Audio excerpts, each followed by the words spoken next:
এখন আপনি কি লক্ষ্য করেছেন আমার কিবোর্ড, আমার ডেস্কটপের যে মাউসের কালারটা, এটা কিন্তু জেনারেলি যেভাবে থাকে সেভাবে কিন্তু নাই। তো আমি কিন্তু আমার মাউসের কালারটা আমি চেঞ্জ করে নিয়েছি। আপনি যদি আপনার মাউসের কালারটা চেঞ্জ করতে চান তাহলে কিভাবে করবেন চলুন দেখে নিই।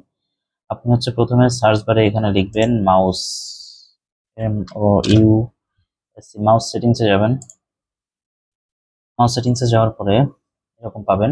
এখান থেকে আপনি ডান পাশে উপরে যাবেন হচ্ছে adjust mouse and cursor settings, এখানে যাবেন। এখানে যাওয়ার পরে আপনি দেখেন এখানে কিন্তু আমার এই যে যেমন হলুদ কালারটা দেওয়া কিন্তু আছে আমার এখানে টিকছে না। আপনি যদি এখানে এই কালারটা, হলুদ কালারটা দিতে চান বা ওই যে আরো যে বিভিন্ন যে কালার আছে আপনি কিন্তু এই কালার গুলোর সাথে সাথে চেঞ্জ হয়ে যাবে।